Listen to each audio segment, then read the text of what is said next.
नमस्कार दोस्तों, मेरा नाम है विजय कुमार गिरी और मैं आप लोगों का एक बार फिर से स्वागत करता हूं अपने यूट्यूब चैनल जिसका नाम है सुबह क्लासेस फॉर एग्रीकल्चर। दोस्तों, आज हम लोग हार्टिकल्चर में एमसीक्यूज क्वेश्चन का अध्ययन करने वाले हैं। प्रॉपर तरीके से प्रैक्टिस करेंगे। मैं आप लोगों को पढ़ाना शुरू करूँ उससे पहले बता देता हूँ कि मैंने आप लोगों के लिए बहुत ही अच्छा कोर्स लॉन्च कर रखा है। कोर्स का नाम है अल्टीमेट एग्रीकल्चर कोर्स। इस कोर्स के बारे में अगर हम बात करें तो इस कोर्स के अंदर आपको यहाँ पर दिए गए ये सभी सब्जेक्ट हैं। ये सभी सब्जेक्ट बिल्कुल बेसिक से लेकर एडवांस लेवल तक आपको विधिवत तरीके से पढ़ाए जाएंगे। और इसके अलावा बेटा यहाँ पर आप लोगों को जो कुछ भी पढ़ाया जाएगा उसका आपको पीडीएफ नोट्स भी दिया जाएगा। और ये जो आपको पीडीएफ नोट्स मिलेगा ये हिंदी और अंग्रेजी दोनों भाषाओं में मिलेगा। तो अगर आप इसको परचेज करना चाहते हो तो इस क्यूआर कोड को स्कैन करके मात्र 1000 रुपये का पेमेंट करके आप इसको खरीद सकते हो। बाकी कोर्स से रिलेटेड अधिक जानकारी के लिए मेरा व्हाट्सएप नंबर है 9792771793। मेरे इस व्हाट्सएप नंबर से आप संपर्क करके कोर्स से रिलेटेड जो भी आपको जानकारी प्राप्त करनी है वो सभी जानकारी आप यहाँ से प्राप्त कर सकते हो। चलिए आगे बढ़ते हैं, देखते हैं हमारा सबसे पहला क्वेश्चन क्या है। सबसे पहला क्वेश्चन बेटा यहाँ पर बोल रहा है what is the specific chemical compound responsible for the pungency in onion. कह रहा है कि प्याज में तीखे के लिए कौन सा विशिष्ट रासायनिक यौगिक जिम्मेदार है। तो आपको याद रखना है कि जो प्याज होता है, प्याज के लिए एलाइल प्रोपाइल डाई सल्फाइड जो होता है, इसी की वजह से प्याज के अंदर चरपराहट आती है। क्या आती है? प्याज के अंदर जो चरपराहट होती है वो इसी की वजह से आपको देखने को मिलता है। समझ गए बेटा? इसके अलावा यहाँ पर लिखा है आइसोसाइनेट। आइसोसाइनेट याद करना कि आइसोसाइनेट जो होता है ये रेडिस के अंदर पंजेंसी का कारण होता है। किसके अंदर? जो रेडिस होता है ना, मूली के अंदर पंजेंसी का कारण आइसोसाइनेट होता है। इसके अलावा बात करते हैं ग्लूकोसिलेट के बारे में। तो ग्लूकोसिलेट जो होता है, इसके अंदर एक ग्लूकोसिलेट जो होता है ये मस्टर्ड की पंजेंसी का कारण होता है। क्या होता है? मस्टर्ड की पंजेंसी के कारण जो होता है वो ग्लूकोसिलेट्स होता है। इसके अलावा कैप्सेसिन लिखा हुआ है। तो कैप्सेसिन याद रखना कि जो पंजेंसी होती है, पंजेंसी इन चिली के अंदर जो पंजेंसी होती है उसका कारण कौन होता है? उसका कारण कैप्सेसिन होता है। समझ गए बेटा यहाँ तक बात? अगला क्वेश्चन देखते हैं क्या कह रहा है। यहाँ पर हमको फ्रूट क्रॉप दी गई है और यहाँ पर उनके प्रोपोगेशन के मेथड्स दिए गए हैं। हमको इसको मैच करना है। लीची यहाँ पर लिखा गया है, तो लीची के जो बेटा प्रोपोगेशन करते हैं वो हम एयर लेयरिंग के द्वारा करते हैं और इसी को हम बूटी बधाई भी कहते हैं और चाइनीज में इसको मारकोटेज कहते हैं। क्या कहते हैं? मारकोटेज इसको कहा जाता है। इसके अलावा गुआवा की बात करते हैं तो गुआवा का जो हमारा फल होता है इसका जो हम प्रोपोगेशन करते हैं उससे किससे करते हैं? स्टूलिंग से करते हैं। स्टूलिंग समझते हो? स्टूलिंग एक तरीके का लेयरिंग का तरीका होता है। ये एक तरीके का लेयरिंग का एक मेथड होता है। इसके अलावा ग्रेप की बात करें तो ग्रेप याद रखना कि ग्रेप जो होता है इसकी हार्डवुड कटिंग लगाई जाती है और बनाना जो होता है, बनाना का स्वाड फगर के द्वारा हम प्रोपोगेशन करते हैं। तो ए थर्ड पे जा रहा है तो ए थर्ड पर यहाँ जाएगा। हमारा ऑप्शन नंबर बिल्कुल सी जो है वो राइट आंसर हो जाएगा। ज़्यादा दिमाग लगाने की ज़रूरत भी नहीं पड़ेगी। समझ गए बेटा यहाँ तक? अगला क्वेश्चन देखते हैं। कह रहा है consider the following statement regarding high density orchard planting system. उच्च घनत्व वाले बागान रोपण प्रणालियों के संबंध में निम्नलिखित कथनों पर विचार करना है। विचार करके हमें क्या बताना है? विचार करके हमें बताना है कि आखिर इनमें से कौन कौन से स्टेटमेंट जो हैं वो गलत हैं। एक एक करके पढ़ते हैं। कह रहा है the hexagonal system accommodates 25% more plants than the square system. ये बात जो कह रहा है ये बिल्कुल सही है। अगर हम वर्गाकार विधि से पौधे लगाते हैं तो जहाँ पर हम 100 पौधे लगाएंगे, अगर वहीं पर हम हेक्सागोनल सिस्टम लगाते हैं यानी षटकोणीय मेथड लगाते हैं तो उसमें हमको 15% ज़्यादा पौधे लगा ले जाएंगे। 100 की जगह पर 115 पौधे वहाँ पर हम प्रॉपर तरीके से प्लांट कर पाएंगे। तो ये बात जो कही जा रही है बेटा ये बात 100% सही है। इसके अलावा क्या है? In the quick system almost triple the number of plant can be planted compare to the square method. ये बात जो है बेटा वो गलत हो जाएगी क्योंकि यहाँ पर ट्रिपल नहीं होगा, ये यहाँ पर होगा डबल होता है। कैसे होता है? डबल होता है। जैसे अगर मान लो आप यहाँ पर ध्यान से देखो, इस तरीके से मान लेते हैं हमारा खेत है, हमने इस तरीके से कुछ प्लांटिंग कर रखी है। यहाँ पर हमने क्या कर रखा है? कुछ इस तरह से हमने यहाँ पर प्लांटिंग कर रखी है। समझ गए? अब बेटा अगर हम इस तरीके से यहाँ पर प्लांटिंग करेंगे तो कोई न कोई जो सिस्टम होता है इसको हम पूरक सिस्टम के नाम से भी जानते हैं। इसमें क्या किया जाता है, इन 4 पौधों के बीच में हम एक पौधा किसी दूसरी फसल का लगाएंगे। इस तरीके से क्या करेंगे, इस तरीके से टोटल हम दूसरी फसल का पौधा यहाँ पर ऐसे ऐसे लगाते जाएंगे। अब आप यहाँ पर ध्यान से देखोगे बेटा कितने लग रहे हैं, 1 2 3 4 5, 1 2 3 4 5, ये दोनों लाइन दोनों बराबर बराबर हो गए, ये दोनों लाइन बराबर हो गया और ये दोनों लाइन बराबर हो गए। तो अगर हम केवल और केवल ये जो ग्रीन है, ये ग्रीन कोई ना कोई सिस्टम में है, तो स्क्वायर सिस्टम कौन सा है, स्क्वायर सिस्टम जो मैंने यहाँ पर आपको पिंक कलर में दिखा रखा है, ये क्या है, ये स्क्वायर सिस्टम है। और बीच में जो हमने लगा रखा है ये पूरक वाला सिस्टम है। तो इसमें हम सिंगल ट्रिपल नहीं लगभग लगभग डबल हो जाता है। इस पूरक सिस्टम में हम कौन कौन से फसल लगाते हैं, जैसे मान लो हमने क्या लगा रखा है, हमने आम की फसल लगा रखी है। तो आम की फसल बेटा तुरंत तो बड़ी होगी नहीं, इसको बड़ा होने में थोड़ा टाइम लगेगा। जब तक इसके अंदर फ्लावरिंग नहीं हो रही है तब तक हम क्या करेंगे, तब तक हम इसमें पपीता लगा सकते हैं और इसके अलावा हम केला की खेती कर सकते हैं, क्योंकि पपीता और केला जो होता है ज़्यादा समय की फसल होती नहीं है, तो इसको हम लगा सकते हैं। कह रहा है triangular system is mostly use in high density planting for variety like Amrapali. ये बात जो कह रहा है बेटा बिल्कुल सही है। जो आम्रपाली वैरायटी होती है उसको 2.5 मीटर इंटू 2.5 मीटर के स्पेसिंग पर लगाते हैं।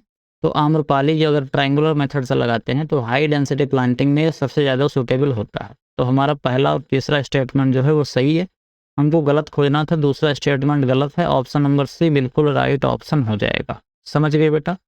अगला क्वेश्चन देखते हैं, ये असर्शन और रीजन लेवल का क्वेश्चन है। असर्शन और रीजन यहाँ पर दिया गया है। कह रहा है for an ideal orchard site the land slope should not be more than 5%। बिल्कुल सही बात है।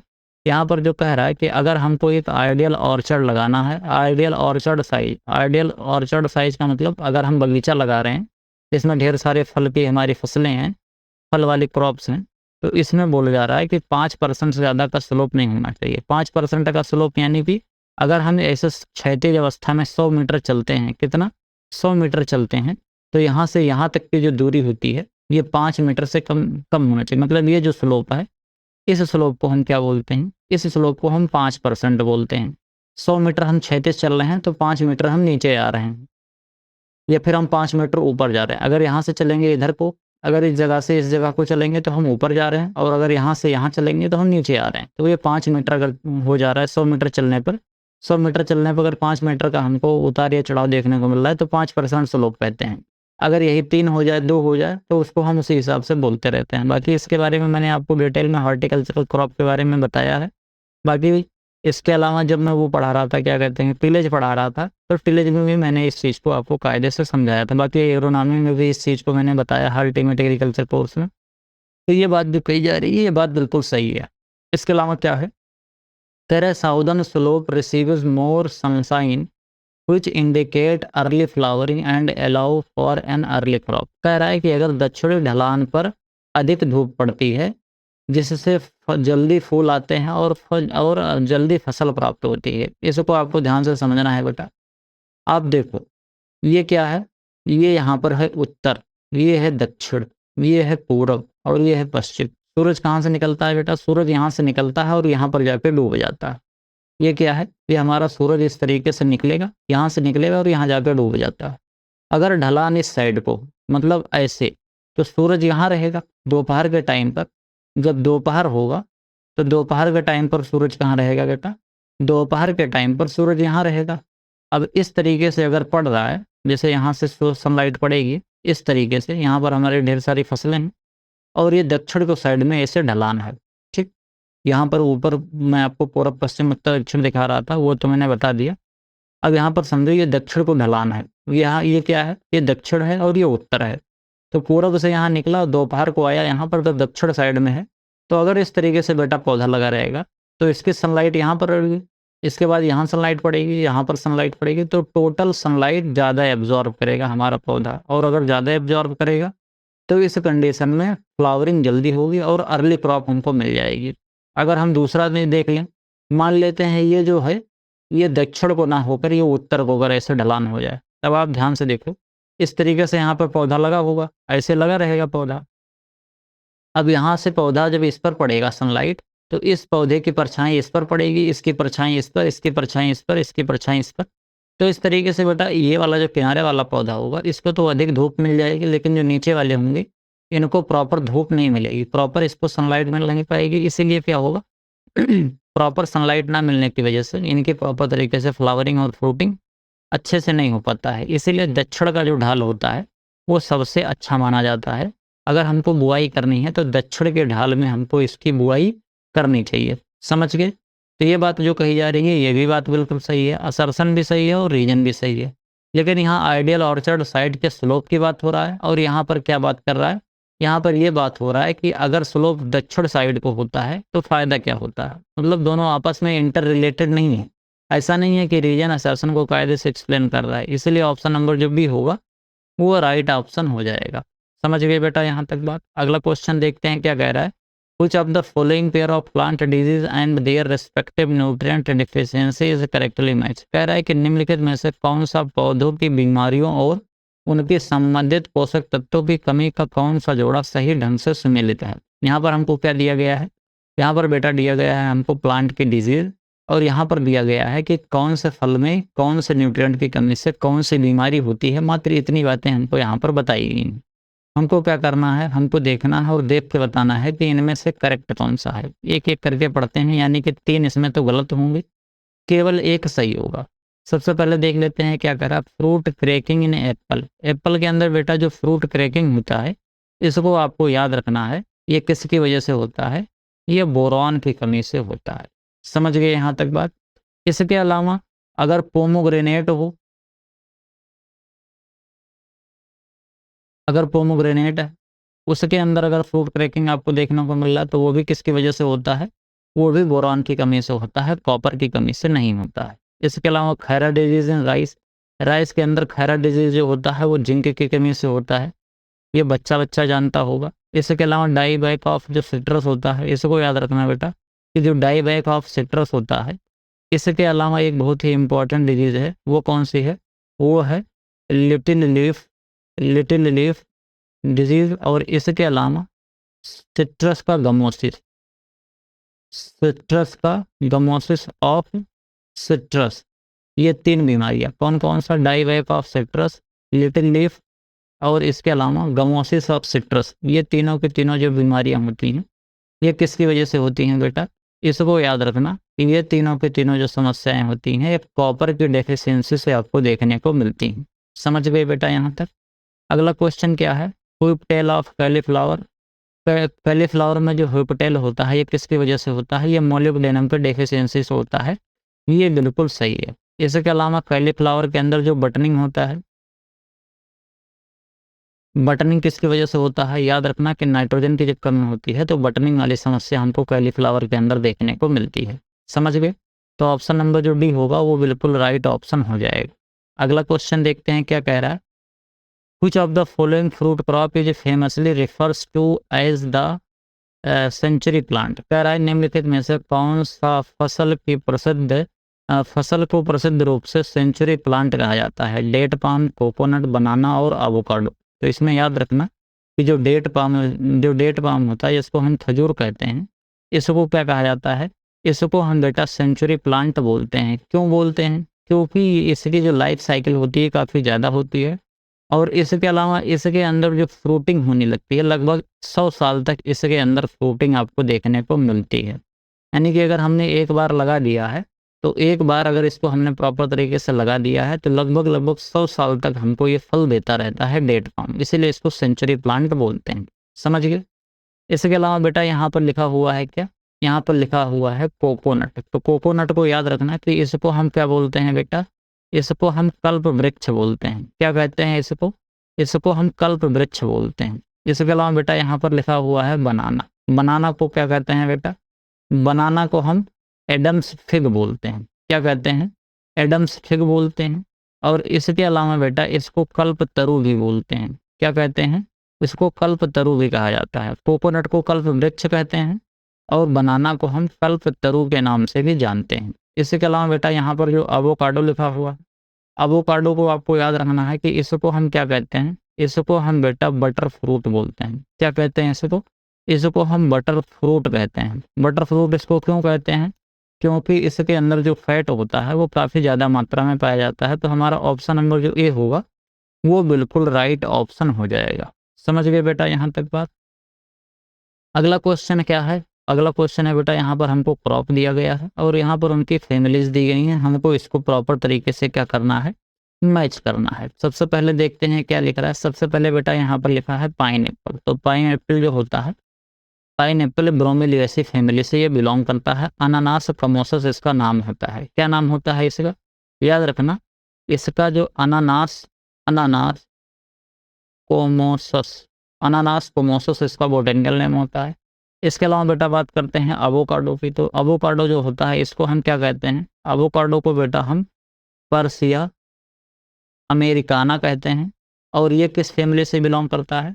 अवोकाडो जो बेटा बिलोंग करता है ये लौरेसी फैमिली से बिलोंग करता है। इसके अलावा बेटा जो बेल है, बेल को याद रखना है कि ये रूटेसी फैमिली से बिलोंग करता है। इसमें विटामिन बहुत अच्छी मात्रा में पाया जाता है, विटामिन भी बड़ी अच्छी मात्रा में पाया जाता है। और बेल जो होता है इसका नाम क्या होता है? इसका नाम होता है बेटा एंजल मार्मेलोस। क्या होता है? एंजल मार्मेलोस इसका नाम होता है। बाकी अंजीर की बात करते हैं तो अंजीर कहाँ से बिलोंग करता है? अंजीर बेटा मोरेसी फैमिली से बिलोंग करता है। और इसका जो बोटेनिकल नेम होता है वो क्या होता है? इसका नाम होता है बेटा फाइकस कैरिका। क्या होता है? फाइकस कैरिका इसका बोटेनिकल नेम होता है। अब इसको हम एक एक करके मैच करते हैं। यहाँ पर जो ए है वो किस पे जा रहा है बेटा? ए फोर्थ पर जा रहा है। तो ए फोर्थ पर यहाँ जा रहा है और बाकी किसी में जा नहीं रहा है। तो हमारा ऑप्शन नंबर जो डी होगा वो बिल्कुल राइट ऑप्शन हो जाएगा। अगला क्वेश्चन क्या है? Consider the following statement regarding the production and trades of mango. कह रहा है कि आम के उत्पादन और लक्षण के संबंध में निम्नलिखित कथनों पर विचार करना है। 3 कथन दिए गए हैं, विचार करके बताना है कि आखिर इनमें से गलत कौन सा है, नॉट ट्रू है यानी गलत है। एक एक करके पढ़ते हैं। कह रहा है the edible part of mango fruit is the mesocarp, यानी कि आम के फल का खाने योग्य भाग जो होता है वो क्या होता है? मेसोकार्प होता है। बिल्कुल सही है, क्योंकि इसका जो एक्सोकार्प होता है वो छिलका होता है, उसको हम छील के निकाल लेते हैं। मेसोकार्प इसका खा लेते हैं। और इंडो जो कार्प होता है वो कैसा हो जाता है? इसका जो इंडोकार्प होता है आम का, इंडोकार्प, ये कैसा हो जाता है? ये बेटा बहुत हार्ड हो जाता है। कैसा हो जाता है? हार्ड हो जाता है। और ये वुडी नेचर का हो जाता है। आप लोगों ने देखा होगा जब हमको अचार बनाना होता है तब जब हम आम को काटते हैं तो बड़ा मुश्किल से कटता है, क्योंकि उसके सीड के जस्ट ऊपर जो इंडोकार्प होता है वो बहुत ज़्यादा हार्ड हो जाता है। It is a highly cross pollinated crop mediated primary by honey bee. बिल्कुल सही बात है। इसका जो इसके अंदर ये जो होता है ये एक तरीके से हाईली क्रॉस पोलिनेटेड क्रॉप होती है। यहाँ पर कोई दिक्कत वाली बात नहीं है। लेकिन यहाँ पर बेटा जो लिखा हुआ है हनी बी, केवल इतनी बात गलत हो जाएगी, क्योंकि इसके अंदर जो पॉलिनेशन होता है वो आपको याद रखना है ये किसकी वजह से होता है? हाउस फ्लाई की वजह से होता है। और इस चीज़ को मैंने कई बार बताया भी है। तो ये बात तो गलत हो जाएगी। पहली बात सही है, दूसरी बात गलत है। इसके अलावा क्या कह रहा है? Spongy tissue is a physiological disorder caused by boron deficiency. जो स्पॉन्जी टिश्यू होता है ये बोरान की डिफिशियंसी से होता है, ये बात कही जाती है। तो इसको याद रखना बेटा कि जो ये स्पॉन्जी टिश्यू होता है ये बोरान की डिफिशियंसी से नहीं होता है, ये होता है कन्वेक्शन हीट की वजह से। किसकी वजह से होता है ये बेटा? ये कन्वेक्शन हीट की वजह से ये होता है। समझ गई? तो ये बात जो हो जाएगी ये भी गलत हो जाएगी। हमको गलत ही खोजना था तो दूसरा और तीसरा दोनों गलत हैं। तो ऑप्शन नंबर ए बिल्कुल राइट ऑप्शन हो जाएगा। इसके अलावा क्या कह रहा है? Given below two statement assertion और रीजन दिया गया है। असर्शन और रीजन देख लेते हैं एक एक करके क्या बोल रहा है, एक एक करके पढ़ते हैं। सबसे पहले कह रहा है the Rumani variety of mango is specifically use to induce a dwarfing effect in Dashehari variety. बिल्कुल यहाँ पर जो बात कही जा रही है, कह रहा है कि जो रोमानी वेराइटी होती है मैंगो की, इसको हम यूज करते हैं डॉर्फनिंग लाने के लिए दशहरी वेराइटी में। यानी कि अगर दशहरी वैरायटी को हम रोमानी से क्या कर देते हैं, दशहरी वैरायटी को अगर हम रोमानी से क्रॉस कर देते हैं तो दशहरी के अंदर डॉर्फिंग इफेक्ट आ जाता है। ये बिल्कुल सही है, क्योंकि जब हम बात करते हैं दशहरी के तो दशहरी एक तरीके से टॉल वैरायटी होती है। लेकिन अगर हमको इसका क्या करना है, अगर इसकी हाइट को हमको कम करना है तो रोमानी का हम उपयोग करते हैं। आम की रोमानी किस्म का उपयोग विशेष रूप से दशहरी किस्म के पौधे में बौनापन लाने के लिए किया जाता है। ये बिल्कुल सही बात है, इसमें कोई दिक्कत वाली बात नहीं है। रोमानी इज ए हाईली विगोरस, बेटा विगोरस नहीं होगा। विगोरस का क्या मतलब होता है, यहाँ पर बेटा लिख रहा है विगोरस यानी कि अत्यधिक मजबूत होता है। रोमानी highly vigorous root stock that significantly increase the internodal length of scion. Internodal length of scion अगर उसको बढ़ाएगा तो सीधा सीधा पौधा बड़ा हो जाएगा। तो यहाँ पर तो वो बढ़ाने वाला काम नहीं कर रहा। जैसे मान लो गन्ना है, अगर गन्ने के टुकड़े ऐसे छोटे छोटे से होंगे, मान लेते हैं हमने यहाँ पर एक गन्ना बना दिया, और गन्ने के अगर मान लेते हैं ये नोड अगर बहुत पास पास में है तो गन्ना छोटा होगा, और अगर नोड बड़ा हो जाए तो गन्ना लंबा हो जाएगा। तो यहाँ पर क्या कह रहा है, यहाँ पर बोल रहा है कि इंटरनोडल जो है वो इंक्रीज हो जाएगा। तो अगर ऐसा होगा बेटा तो पौधा लंबा हो जाएगा, और यहाँ पर रोमानी जो है वो छोटा करने की बात कर रहा है। समझ गए, तो इसीलिए रीजन जो हो जाएगा वो गलत हो जाएगा। असर्शन सही है और रीजन फॉल्स है। Assertion true and reason false, option number C बिल्कुल राइट ऑप्शन इसका हो जाएगा। समझ गए बेटा यहाँ तक, किसी को कोई कंफ्यूजन, किसी को कोई समस्या? आगे बढ़ते हैं, अगला क्वेश्चन देख लेते हैं क्या कह रहा है। Among the following options which fruit is consider the richest source of vitamin C. Vitamin C को बेटा हम केमिकली क्या बोलते हैं, इसको स्कर्बिक एसिड बोलते हैं, और इसकी कमी से स्कर्वी नामक एक सूखा रोग होता है, जिसको हम क्या कहते हैं, जिसको हम बेटा बोलते हैं सूखा रोग। तो ये विटामिन सी की कमी से होता है। यहाँ पर कह रहा है कि रिचेस्ट सोर्स विटामिन सी का कौन सा है, तो बच्चे को पता होगा कि बारबाडोस जो एक जगह है वहाँ पर जो ग्रो होने वाली चेरी है, इसके अंदर विटामिन सी बहुत अच्छी मात्रा में पाया जाता है। तो हमारा ऑप्शन नंबर ए जो ऑप्शन नंबर जो बी है वो बिल्कुल राइट ऑप्शन हो जाएगा। समझ गए, इसके अंदर जो विटामिन सी पाया जाता है, याद रखना कि इसके अंदर लगभग 2000 मिलीग्राम पर 100 ग्राम इसके अंदर विटामिन सी पाया जाता है। समझ गए। इसके अलावा बेटा यहाँ पर लिखा हुआ है आंवला, तो आंवला को याद रखना कि आंवला जो होता है इसके अंदर भी विटामिन सी बढ़िया मात्रा में पाया जाता है। और कितना पाया जाता है, याद रखना कि 600 मिलीग्राम पर हेक्टेयर पर 100 ग्राम आपको आंवले के अंदर विटामिन सी देखने को मिलता है। समझ गए। इसके अलावा बात करते हैं मैंगो की, तो जो मैंगो होता है बेटा, मैंगो के अंदर विटामिन ए बढ़िया मात्रा में पाया जाता है। क्या पाया जाता है इसके अंदर, इसके अंदर बेटा विटामिन ए प्रचुर मात्रा में पाया जाता है। और कितना पाया जाता है, इसके अंदर लगभग 4800 इंटरनेशनल यूनिट पर 100 ग्राम आपको आंवले के अंदर विटामिन ए मैंगो के अंदर इतना देखने को मिलता है विटामिन ए 4800। इसके अलावा बेटा याद रखना कि जो बनाना होता है ना, बनाना केला, इसके अंदर कितना होता है 20 IU पर 100 ग्राम। 20 यानी कि 2020 इसके अंदर क्या पाया जाता है, इसके अंदर पाया जाता है विटामिन ए। समझ गए यहाँ तक बात। इसके अलावा बात करते हैं बेटा काजू की, तो जो काजू होता है, काजू के बारे में आपको एक चीज़ याद रखना है कि ये जो होता है ये विटामिन जो B1 होता है, जिसको हम क्या कहते हैं, विटामिन B1 को बेटा हम थायमीन कहते हैं। और ये थायमीन का बढ़िया स्रोत होता है। और इसके अलावा प्रोटीन भी इसके अंदर बहुत बढ़िया पाया जाता है। क्या पाया जाता है, प्रोटीन का भी ये बहुत बढ़िया स्रोत होता है। अब ये जो प्रोटीन इसके अंदर पाई जाती है वो कितनी पाई जाती है, 21.2% इसके अंदर प्रोटीन भी पाई जाती है। समझ गए बेटा यहाँ तक, किसी को कोई कन्फ्यूजन? आगे बढ़ते हैं, अगला क्वेश्चन देख लेते हैं क्या कह रहा है। इसमें बता दिया ना ट्रू आंसर।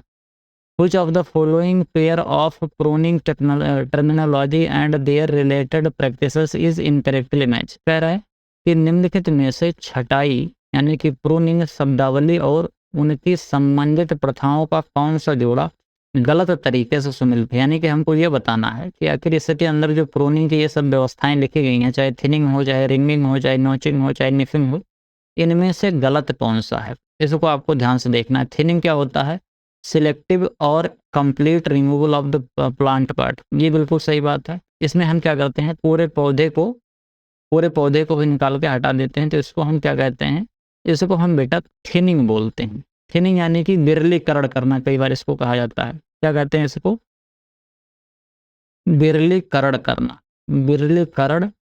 करना।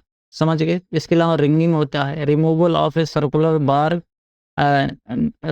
Bark ring to harden bearing in grape. ये जो रिंगिंग होता है, ये बात जो कही जा रही है बिल्कुल सही है। अंगूर में फलने में तेजी लाने के लिए छाल को गोलाकार छल्ला हटा देना क्या कहलाता है, रिंगिंग कहलाता है। कैसे किया जाता है, इस तरीके से मान लेते हैं पौधा है, यहाँ पर क्या हुआ है, यहाँ पर अंगूर का ऐसे गुच्छा लगा हुआ।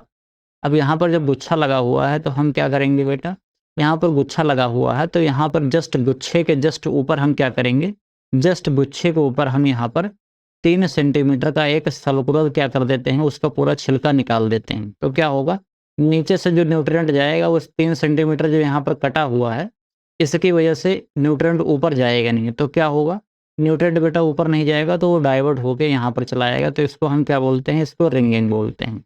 समझ गए। इसके अलावा नॉचिंग होती है। नॉचिंग एक कॉमन प्रैक्टिस डन एग्जैक्टली इन सिट्रस क्रॉप। ये बात जो कही जा रही है वो बेटा गलत बात कही जा रही है, क्योंकि जो नॉचिंग होता है ये सिट्रस क्रॉप के अंदर नहीं होता है। ये किसके अंदर होता है, ये फिग के अंदर होता है। अब आप समझना, ये फिग के अंदर ये नॉचिंग किया कैसे जाता है। क्योंकि ये जो नॉचिंग होता है इसके अंदर क्या किया जाता है, इसमें एक वाइड शेप का कट लगाया जाता है, किसके ऊपर, बड के जस्ट ऊपर लगाया जाता है, जिससे कि एपिकल जो डोमिनेंस है वो इंक्रीज हो जाए। ध्यान से समझना कैसे किया जाता है। अगर आप यहाँ पर ध्यान से देखते हो तो यहाँ पर इस तरीके की ये बात कही जा रही है। अब इसमें क्या किया जा रहा है, यहाँ पर इस तरीके से एक मान लेते हैं बड है, इस बड के जस्ट ऊपर यहाँ पर हमने क्या कर दिया, यहाँ पर हमने एक कट लगा दिया। इस कट को हम क्या बोलते हैं बेटा, इस कट को हम नॉचिंग बोलते हैं। अब कुछ बच्चे सोचेंगे सर जी यहाँ पर रिंगिंग में भी हम ऊपर काट रहे थे, यहाँ नॉचिंग में भी ऊपर काट रहे थे, तो दोनों में डिफरेंस क्या होता है। ध्यान से समझना बेटा, जब हम रिंगिंग में काटते हैं तो रिंगिंग में हम पूरे के पूरे छिलके को पूरा चारों तरफ से काट के निकाल देते हैं, लेकिन नॉचिंग में ऐसा नहीं होता है। नॉचिंग में आप ऐसे समझो कि जैसे मान लेते हैं ये हमारा मोटा सा पौधा है, इस मोटे से पौधे में यहाँ पर एक कलिका निकली हुई है। अब इस कलिका के जस्ट ऊपर हम यहाँ पर एक ऐसे कट लगा देंगे। अब यहाँ पर जब ऐसे हम कट लगाएंगे तो जो न्यूट्रिएंट ऐसे होके ऐसे ऊपर जाने वाला था वो यहाँ पर फंस जाएगा, बाकी अगल बगल से यहाँ सबसे न्यूट्रिएंट ऊपर जाएगा। हम केवल इतनी दूर का ये जो छिलका है केवल इतने को ही काट के हटाते हैं। तो इसको जब हम इस तरीके से बेटा काट के हटा देंगे तो इस प्रक्रिया को हम क्या कहते हैं, इस प्रक्रिया को बेटा हम नॉचिंग बोलते हैं। समझ गए। तो ऊपर कट लगाया जाता है तो नॉचिंग कहा जाता है। ये क्या होता है, ये होता है बेटा नॉचिंग। और रिंगिंग कौन सा होता है, ये होता है रिंगिंग। रिंगिंग में क्या होता है, इसमें पूरे का पूरा छिलका निकाल दिया जाता है। इसके अलावा बेटा एक होता है नेकिंग। नेकिंग जैसे जो हमारी गर्दन होती है ना उसको नेक बोलते हैं, तो इसको नेकिंग कहा जाता है। नेकिंग में कैसे होता है, इस तरीके से हमारा पौधा है, यहाँ पर क्या है, यहाँ पर आपको एक कलिका दिख रही है। हम क्या करेंगे, कलिका के जस्ट नीचे हम क्या करते हैं, एक ऐसे कट लगा देते हैं। जब हम कलिका के नीचे कट लगा देंगे तो क्या होगा, तब ये कलिका हमारी जो आगे चलकर डेवलप होने वाली थी वो डेवलप नहीं होगी। क्यों नहीं डेवलप होगी, क्योंकि यहाँ पर न्यूट्रिएंट आएगा और यहाँ कटा होने की वजह से रुक जाएगा, अगल बगल से वो जाएगा, यहाँ पर नहीं जा पाएगा। तो इससे क्या होता है, हमको जो अनिच्छुक, जहाँ पर हमको ज़रूरत नहीं होती है कि यहाँ पर फ्लावरिंग हो, यहाँ पर बड निकले, यहाँ पर नई ब्रांच निकले, तो उसको रोकने के लिए हम नेकिंग करते हैं। आपको समझ में आई यहाँ तक जितनी बातें मैंने बताई, थिनिंग बताया, रिंगिंग बताया और नॉचिंग बताया, ये सब चीज़ें आपको समझ में आ गई बेटा।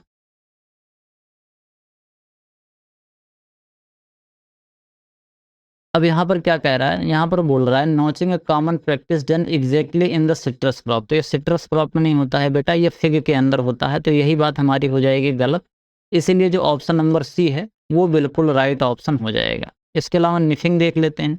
निफिंग क्या कह रहा है, a widely known as 4 cane training system in grape. Grape के अंदर जो 4 केन सिस्टम होता है इसको हम निफिन सिस्टम ऑफ ट्रेनिंग बोलते हैं। ये किसके अंदर किया जाता है, ये अंगूर के अंदर किया जाता है। तो हमारा जो ऑप्शन नंबर सी है ये इसका बिल्कुल राइट ऑप्शन हो जाएगा। समझ गए बेटा यहाँ तक। अगला क्वेश्चन देखते हैं यहाँ पर क्या कह रहा है। अगला क्वेश्चन यहाँ पर हमको न्यूट्रेंट की प्रोफाइल दी गई है, यानी पर यहाँ पर हमको क्या दिया गया है, न्यूट्रेंट दिया गया है और यहाँ पर उनके स्रोत दिए गए हैं कि कौन कौन से फसल में कौन कौन सा सबसे बढ़िया मात्रा में पाया जाता है। तो याद रखना जो फैट होता है, फैट किसके अंदर सबसे बढ़िया पाया जाता है, फैट इसके अंदर जो वॉलनट होता है, वॉलनट के अंदर जो फैट पाया जाता है बहुत बढ़िया मात्रा में पाया जाता है। 64.5% यहाँ पर आपको फैट देखने को मिलता है। इसके अलावा बेटा बात करते हैं कैल्शियम की। तो जो कैल्शियम होता है वो किसके अंदर बढ़िया मात्रा में पाया जाता है, तो कैल्शियम जो होता है बेटा ये पाया जाता है किसके अंदर, कैल्शियम जो होता है ये ज़्यादातर हमको सब्जियों के अंदर देखने को मिलता है। और सब्जियों में एक सब्जी होती है अगती सब्जी। ये जो अगती सब्जी होता है इसकी जो पत्तियाँ होती हैं, इसकी जो लीव्स होती है, इनके अंदर पाया जाता है लगभग 1130 मिलीग्राम पर 100 ग्राम आपको ये देखने को मिलता है। समझिए। इसके अलावा बेटा बात करते हैं फॉस्फोरस की। जो फॉस्फोरस होता है ये किसके अंदर पाया जाता है? ये अमेरैंथस के अंदर बहुत अच्छी मात्रा में पाया जाता है फॉस्फोरस। और कितना पाया जाता है? ये पाया जाता है 800 मिलीग्राम पर 100 ग्राम। कितना? 800 मिलीग्राम पर 100 ग्राम की दर से आपको यहाँ पर फॉस्फोरस देखने को मिलता है। इसके अलावा बात करते हैं तो आलमंड जो है, आलमंड के अंदर सबसे ज़्यादा मात्रा में फॉस्फोरस पाया जाता है। समझ गए। इसके अलावा बेटा बात कर लेते हैं आयरन की। तो आयरन जो होता है, ड्राई करौंदा के अंदर आयरन प्रचुर मात्रा में पाया जाता है। किसके अंदर पाया जाता है? ड्राई करौंदा के अंदर आयरन बढ़िया मात्रा में पाया जाता है। और कितना पाया जाता है? 39.1% पाया जाता है। तो ए किस पे चला जाएगा बेटा? ए चला जाएगा चौथे पर। तो ए चौथे पर यहाँ जा रहा है, यानी कि ऑप्शन नंबर डी हमारा बिल्कुल राइट ऑप्शन हो जाएगा। अगला देखते हैं क्या कह रहा है। Consider the following statement regarding the standard daily nutritional requirement. कह रहा है कि मानक दैनिक पोषण संबंधी आवश्यकताओं के संबंध में निम्नलिखित कथनों पर विचार करना है। 3 कथन यहाँ पर दिए गए हैं, विचार करना है और विचार करके बताना है कि इनमें से सही कौन कौन से हैं। एक एक करके पढ़ते हैं। कह रहा है the recommended daily intake of serial 475 ग्राम। ये बात जो कह रहा है बेटा, ये बात बिल्कुल सही है। हमको एक आदमी को, एक स्वस्थ आदमी को एक दिन में लगभग 475 ग्राम सीरियल यानी अनाज वाली फसलों का सेवन करना चाहिए। समझ गए। इसके अलावा क्योंकि इससे हमें क्या मिलता है? इससे हमें बेटा मिलता है एनर्जी। दूसरा बात क्या कह रहा है? The recommended daily intake of vegetable 285। ये बात जो कह रहा है, ये बात जो है बेटा, ये भी बात बिल्कुल सही है। 285 से लेकर 350 ग्राम हमको एक दिन में सब्जियों का सेवन करना चाहिए, जिसमें हरी पत्तेदार सब्जियां हो, सलाद हो, आलू हो, ये सब चीज़ें मिला के 300 ग्राम होनी चाहिए। इसके अलावा the recommended daily intake of pulses. Pulses यहाँ पर बेटा बोल रहा है 120 ग्राम। ये बात जो कह रहा है वो बेटा गलत हो जाएगा, क्योंकि 120 ग्राम हमको नहीं खाना चाहिए। लगभग 80 ग्राम हमको एक दिन में प्रोटीन खानी चाहिए। हमको एक दिन में लगभग 80 ग्राम पल्सेस खानी चाहिए। प्रोटीन की बात नहीं, पल्सेस खानी चाहिए। ऐसा माना जाता है कि अगर आपका वजन 1 किलोग्राम है तो आपको 1 ग्राम प्रोटीन खानी चाहिए। क्या खानी चाहिए? 1 ग्राम प्रोटीन खानी चाहिए। दाल की बात नहीं हो रही है, 1 ग्राम प्रोटीन की बात हो रही है। यहाँ पर जब हम 80 ग्राम प्रोटीन खाएंगे तो 80 ग्राम हम दाल खाएंगे, तो 80 ग्राम दाल खाने से हमको कितना मिल जाएगा? अमूमन 25% के आसपास होता है, तो हमको 20 ग्राम प्रोटीन केवल और केवल दालों से मिल जाएगा। उसके बाद जब हम सीरियल खाते हैं तो यहाँ से भी हमको कुछ मिल जाएगा। और इसके अलावा अगर हम बात करें बेटा, तो कुछ हमको जब हम वेजिटेबल खाते हैं तो उसके अंदर भी हमको थोड़ा बहुत प्रोटीन, वैसे नाम मात्र का होता है लेकिन थोड़ा बहुत मिल जाता है। तो एक आदमी अगर 50 किलो वजन का है, 50 किलोग्राम अगर उसका वजन है, तो उसको लगभग 50 ग्राम एक दिन में प्रोटीन खाना चाहिए। तो इस स्थिति में ना तो वो मोटा होगा और ना ही वो दुबला होगा। अगर आप 10-10 ग्राम प्रोटीन ज़्यादा खाओगे तो आपकी मसल जो पावर है वो बढ़ता जाएगा, यानी कि आप क्या हो जाओगे, धीरे धीरे आप थोड़े से मोटे होगे। मोटे मतलब आपका जो मसल है वो बढ़ जाएगा। समझ गए बात? तो ये भी बात सही है।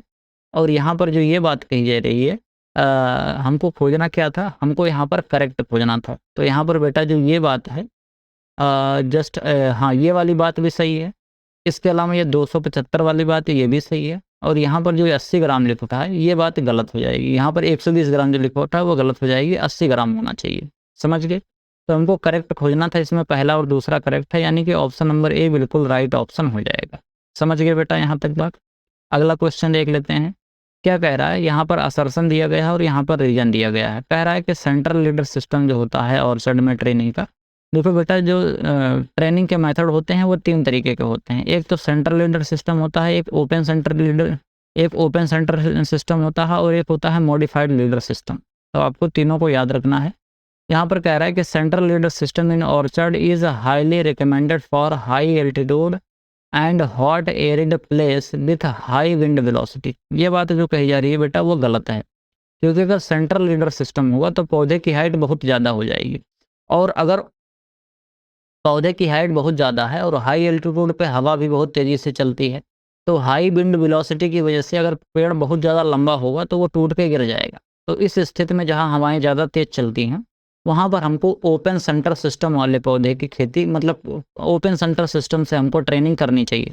अगर हम ओपन सेंटर सिस्टम से ट्रेनिंग नहीं कर पा रहे हैं तो उसके अलावा हम मॉडिफाइड सेंटर लीडर सिस्टम जो होता है उससे हम कर सकते हैं, क्योंकि जो सबसे छोटा पौधे की हाइट होती है वो ओपन सेंटर सिस्टम में होती है। उसके बाद फिर किस में होती है, उसके बाद मॉडिफाइड लीडर सिस्टम में होती है, और सबसे बड़ा जो पौधा होता है वो सेंटर लीडर सिस्टम में होता है। पौधा जितना ज़्यादा बड़ा होगा वो हवा को उतना ही ज़्यादा रोकेगा, और जितना ज़्यादा रेजिस्टेंस देगा उतना ही उसके उखड़ के गिरने की संभावना ज़्यादा हो जाती है।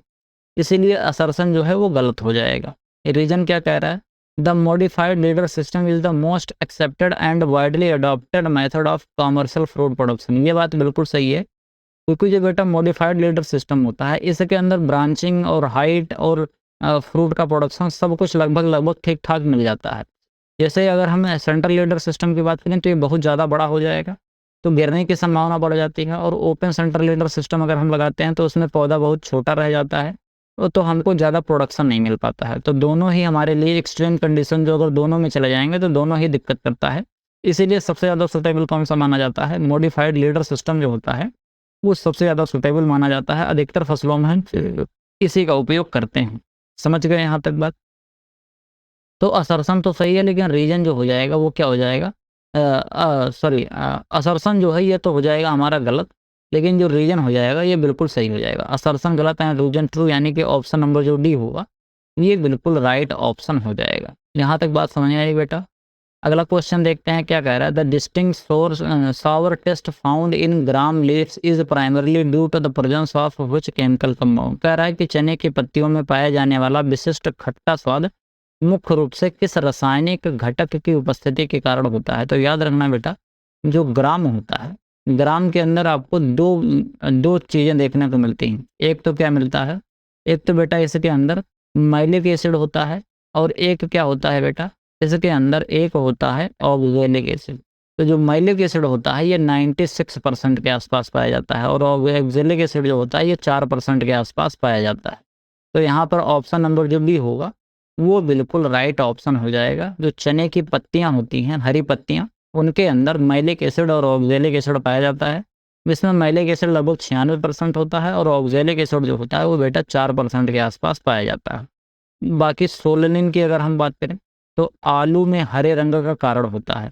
आलू में हरे रंग का कारण जो होता है वो कौन होता है, वो सोलेनिन होता है। समझ गए यहाँ तक? ये कैसे होता है, जब हम आलू की खेती करते हैं तो ट्यूबर जो है अगर वो डायरेक्ट सनलाइट में आ जाता है, सूर्य के प्रकाश में आ जाता है, यानी कि जब आलू के अंदर कंद बन रहे होते हैं, अगर वो कंद मिट्टी से बाहर आ जाते हैं तब उस स्थिति में डायरेक्ट सनलाइट उनके ऊपर पड़ने लगती है, तो वहाँ पर क्लोरोफिल बनने लगता है, सोलेनिन बनने लगता है। समझ गए यहाँ तक बात? तो ये बात जो कही जा रही है, हाँ, तो इसको आपको याद रखना है। बाकी इसके अलावा यहाँ पर क्या लिखा है, सिनिग्रीन लिखा है। तो सिनिग्रीन याद रखना कि एक तरीके का यह पंजेंसी वाला कंपाउंड होता है, जो कि किसके अंदर पाया जाता है, जो कि कैबेज की जो लीफ होती है, कैबेज की जो लीव्स होती हैं वहाँ पर ये चीज़ पाई जाती है। समझ गए? इसके अलावा बेटा बात करते हैं कुकुरबिटेसिन के बारे में। तो जो कुकुरबिटेसिन होता है ये किसके अंदर पाया जाता है, अधिकतर जो हमारी कुकुरबिटेसी वाली फसलें होती हैं सबके अंदर पाया जाता है, लेकिन जो एक्सट्रीम बिटरनेस आपको देखने को मिलता है कुकुम्बर के अंदर। कुकुम्बर बोले तो जो खीरा होता है, खीरा के अंदर जब आप देखते हो, खीरा को जब आप खाते हो तो किनारे पर वो बहुत तीखा सा लगता है, तो वो तीखा सा जो उसके अंदर जो चरपराहट सी आ जाती है वो किसकी वजह से आती है, ये कुकुरबिटेसिन की वजह से आती है। समझ गए? तो इसमें हमारा जो ऑप्शन नंबर कौन सा होगा, बी बिल्कुल राइट ऑप्शन हो जाएगा। क्योंकि हमसे पूछा जा रहा था कि जो ग्राम की पत्तियां होती हैं इनके अंदर कौन कौन सा एसिड पाया जाता है। समझ गए बेटा यहाँ तक बात? अगला क्वेश्चन देखते हैं क्या कह रहा है।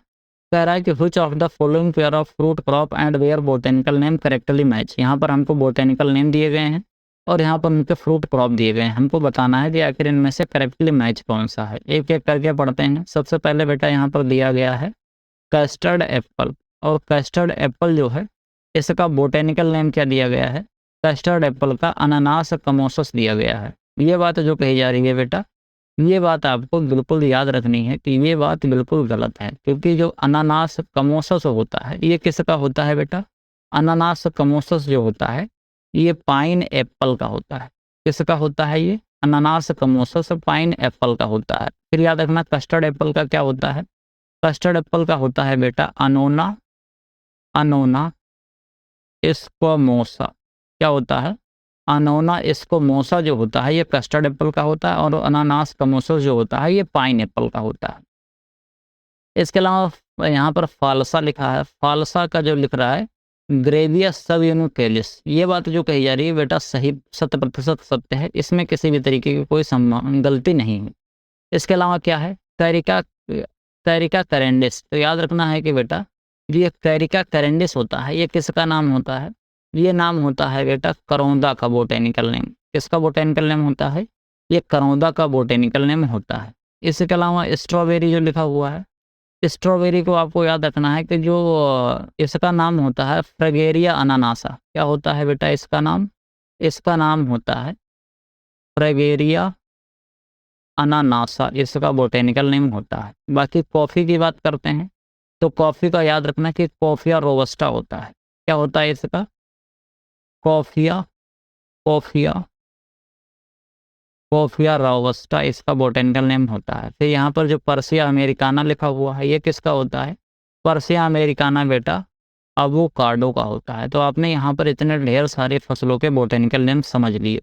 एक ही क्वेश्चन से आपने कितने सोच लिए, एक ही क्वेश्चन से आपने टोटल 7 बोटेनिकल नेम याद कर लिए। और ये जो सभी बोटेनिकल नेम है ये आसान आसान से नहीं है, सब कठिन कठिन से हैं। जैसे आम का पूछ लिया जाए या पपीता का पूछ लिया जाए, सेब का पूछ लिया जाए, या इसके अलावा उसका क्या कहते हैं बनाना का पूछ लिया जाए, तो अधिकतर बच्चे जानते हैं। लेकिन ये सभी थोड़े से कठिन कठिन से हैं, बहुत बच्चे नहीं जानते हैं, तो आपको याद रखना है। मैंने यहाँ पर आपको रिवाइज करवा दिया। अगला क्वेश्चन क्या है, what is the primary physiological cause of the occurrence of clustering और झुमका डिसऑर्डर इन मैंगो फ्रूट। कह रहा है कि आम के पेड़ में क्लस्टरिंग या फिर झुमका विकार होने का प्राथमिक शारीरिक कारण क्या है। सीधा सीधा हमको बताना है कि मैंगो के अंदर एक जो फिजियोलॉजिकल डिसऑर्डर होता है जिसको क्लस्टरिंग बोलते हैं या फिर इसको झुमका बोला जाता है, ये किसकी वजह से होता है। इसमें आपको याद रखना है कि severe deficiency of micronutrient like boron, बिल्कुल गलत है। इसके अलावा damage caused by extreme conversion heat, इसकी वजह से स्पॉन्जी टिश्यू होता है, भी मैंने थोड़ी देर पहले ही बताया था। Inflation of mango plant hopper, infestation of mango hopper, तो मैंगो प्लांट हॉपर की वजह से ये नहीं होता है, फिर होता है किसकी वजह से है, लो टेम्परेचर, इम्प्रॉपर पोलिनेशन और पुअर फर्टिलाइजेशन जब होता है तब आपको ये क्लस्टरिंग या फिर झुमका जो डिसऑर्डर है ये देखने को मिलता है। तो ऑप्शन नंबर जो डी होगा वो बिल्कुल राइट ऑप्शन हो जाएगा। समझ गए बेटा।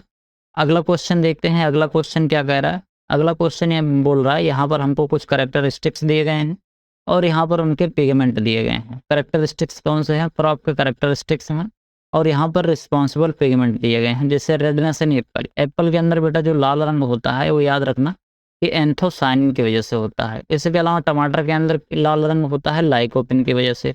ऑरेंज कलर कैरेट के अंदर जो होता है वो कैरोटीन की वजह से होता है। और ओनियन के अंदर जो येलो कलर होता है वो कोरेसिटिन की वजह से होता है। यानी कि सब बिल्कुल सीधे सीधे यहाँ पर मैच कराए गए हैं। तो ए पहले पे चला जाएगा, तो ए पहले पर बेटा ऑप्शन नंबर ए में जा रहा है, यानी कि हमारा ऑप्शन नंबर ए सही हो जाएगा और बाकी सभी ऑप्शन हो जाएंगे गलत। यहाँ तक बेटा समझ में आई बात। चलिए अगला क्वेश्चन देख लेते हैं क्या कह रहा है। Consider the following statement regarding the commercial propagation of horticulture crop. बागवानी फसलों के व्यावसायिक प्रबंधन के संबंध में निम्नलिखित कथनों पर विचार करना है। 3 कथन दिए गए हैं, तीनों पर विचार करेंगे और विचार करके बताएंगे कि आखिर इनमें से गलत कौन सा है। एक एक करके पढ़ते हैं। सबसे पहले क्या कह रहा है, कह रहा है कि date palm is predominantly and commercially propagated by off shoot और सकर्स। खजूर मुख्य रूप से और व्यावसायिक रूप से ऑफ शूट और सकर द्वारा प्रवर्धित किया जाता है। ये बात जो कही जा रही है वो बिल्कुल सही है, इसमें किसी तरह की कोई दिक्कत नहीं है। इसके अलावा क्या कह रहा है, इसके अलावा बोल रहा है बेटा कि pine Apple is commercially propagated by runners. यहाँ पर जो ये बात बोली जा रही है ये बात गलत है, क्योंकि जो पाइन एप्पल होता है बेटा इसका जो प्रोपोगेशन करते हैं, इसका प्रोपोगेशन में हम किसके वजह से करते हैं, इसका प्रोपोगेशन हम शक्कर से करते हैं। और इसके अलावा जो स्लिप्स होता है ना, स्लिप्स, शक्कर और स्लिप्स, इन दोनों के मेथड से हम इसका प्रोपोगेशन करते हैं। तो ये बात हो जाएगी गलत। पहला स्टेटमेंट सही है, दूसरा स्टेटमेंट गलत हो जाएगा। तीसरा स्टेटमेंट देखते हैं क्या कह रहा है कि custard Apple is primarily propagated through T budding. इसमें जो कस्टर्ड एप्पल है कह रहा है कि इसका जो हम प्रोपोगेशन करते हैं तो टी बडिंग के द्वारा इसका प्रोपोगेशन किया जाता है। ये बात जो कही जा रही है बिल्कुल सही है कि जो टी बडिंग होता है किसी से हम कस्टर्ड एप्पल के अंदर प्रोपोगेशन करते हैं। समझ गए बेटा यहाँ तक बात। कस्टर्ड एप्पल जो होता है इसको सीताफल भी कहते हैं और इसी को बेटा हम सलीफा कहते हैं। क्या कहते हैं इसको? सलीफा के नाम से जानते हैं। हमको गलत खोजना था, हमने खोज लिया दूसरा गलत है, यानी कि ऑप्शन नंबर ए इसका बिल्कुल राइट ऑप्शन हो जाएगा। समझ गए बेटा यहाँ तक बात। चलते हैं 20वां और अंतिम क्वेश्चन देखते हैं। असर्शन और रीजन बेस्ड क्वेश्चन है। कह रहा the rectangular system allow more plant to planted in a given area compare to square system. इसमें कह रहा है कि अगर हम रेक्टेंगुलर सिस्टम से प्लांट लगाते हैं तो हम ज़्यादा पौधे लगा पाएंगे अगर हम स्क्वायर एरिया से कंपेयर करते हैं। तो ये बात जो कही जा रही है बिल्कुल सही है। जब हम रेक्टेंगुलर मेथड लगाते हैं तो हम थोड़ा सा ज़्यादा पौधा लगा पाते हैं, इसमें कोई संशय वाली बात नहीं है। इसके अलावा क्या कह रहा है? In the rectangular system a row to row distance and plant to plant distance are kept exactly similar। exactly similar तो बेटा स्क्वायर सिस्टम में होता है। किस में होता है? स्क्वायर सिस्टम में होता है। जब इसमें रो टू रो डिस्टेंस जो होता है वो ज़्यादा होता है, क्या होगा? अगर रो टू रो जो डिस्टेंस है वो ज़्यादा होगा और प्लांट टू प्लांट जो डिस्टेंस है वो कम होगा। यानी कि रो टू रो डिस्टेंस और प्लांट टू प्लांट डिस्टेंस जब इसके अंदर हमको अंतर देखने को मिलता है तब उसको हम रेक्टेंगुलर सिस्टम बोलते हैं। इसको तो यहाँ पर स्क्वायर सिस्टम वाली बात कह रहा है। तो यानी कि हमारा जो रीजन है ये गलत हो जाएगा और असर्शन जो है वो सही हो जाएगा। समझिए। तो assertion true and reason false, option number C बिल्कुल राइट ऑप्शन हो जाएगा। तो हमारे 20 क्वेश्चन खत्म हुए। आई होप आपको वीडियो पसंद आया होगा। मैंने आपको जो बेटा पढ़ाया है वो सभी चीज़ें आपने कायदे से सीखी होंगी। मेरा वीडियो, मेरी मेहनत अगर आपको पसंद आ रही है तो वीडियो को एक बार लाइक करके एक बार अच्छा सा कमेंट जरूर कर दीजिए। बाकी आपके जो दोस्त हैं, हित बंधु हैं, जो भी आपके साथ पढ़ाई कर रहे हैं, तैयारी कर रहे हैं, तो उनके पास एक बार इसको शेयर जरूर कर दीजिए। आपके जो टेलीग्राम व्हाट्सएप पे ग्रुप हैं वहाँ पर भी आप इसको ज़रूर भेजिए। इससे बड़ा मोटिवेशन मिलता है, बड़ा मदद भी मिलती है। और इसके अलावा अगर आप बेटा हमारा अल्टीमेट एग्रीकल्चर कोर्स परचेज करके बिल्कुल विधिवत तरीके से एग्रीकल्चर की तैयारी करना चाहते हो, बिल्कुल बेसिक से लेकर एडवांस लेवल तक बहुत अच्छे तरीके से, जिसमें आपका पूरा एग्रीकल्चर कवर हो जाए, किसी भी एग्जाम की आप तैयारी कर रहे हो वो बहुत अच्छे तरीके से हो जाए, चाहे IBPS एडफो का हो, चाहे फिर सेंट्रल लेवल की जितनी भी वैकेंसी आती है, नाबार्ड का है, FCI का है, इसके अलावा कॉटन का है, कोई भी वैकेंसी हो जो एग्रीकल्चर से रिलेटेड आती है। और इसके अलावा स्टेट गवर्नमेंट के जो अलग अलग वैकेंसीज आती हैं एग्रीकल्चर वाली, वो सभी चीज़ें बहुत विधिवत तरीके से यहाँ पर पढ़ाई गई हैं इस अल्टीमेट एग्रीकल्चर कोर्स में। तो अगर आप परचेज करना चाहते हो तो वीडियो का डिस्क्रिप्शन चेक करो। वीडियो के डिस्क्रिप्शन में आपको एक वीडियो मिलेगी, वहाँ से आप देख के पूरी जानकारी प्राप्त कर सकते हो। और इसके अलावा यहाँ पर आपको एक वीडियो दिख रही होगी, इस वीडियो को भी आप देख के प्रॉपर तरीके से अपनी तैयारी कर सकते हो। बाकी हमारे और भी वीडियोज़ देखने के लिए आप यहाँ पर जो प्लेलिस्ट है, इस प्लेलिस्ट को भी आप फॉलो कर सकते हो। और हमारा चैनल जो है वहाँ पर भी आप देख सकते हो, प्रॉपर तरीके से बहुत ढेर सारी चीज़ें वहाँ पर पढ़ाई गई हैं। मैं अनर्गल बातें कम करता हूँ क्योंकि मैं BSc और MSc वाले बच्चों को पढ़ा रहा हूँ, तो यहाँ पर मैं अनर्गल बातें नहीं करता। मेरा मेन पॉइंट फोकस होता है, मेरा मेन पॉइंट होता है कि आपको जो मैं 1 घंटे 40 मिनट 45 मिनट पढ़ा रहा हूँ उसमें मैक्सिमम टू मैक्सिमम मैं कंटेंट आप लोगों को देता रहूँ, जिससे आपको प्रॉपर तरीके से रिविजन होता रहे। बाकी आपका जो सुझाव है कमेंट बॉक्स में ज़रूर लिखिए। मिलते हैं किसी दूसरी वीडियो में, तब तक के लिए इजाज़त दीजिए। धन्यवाद।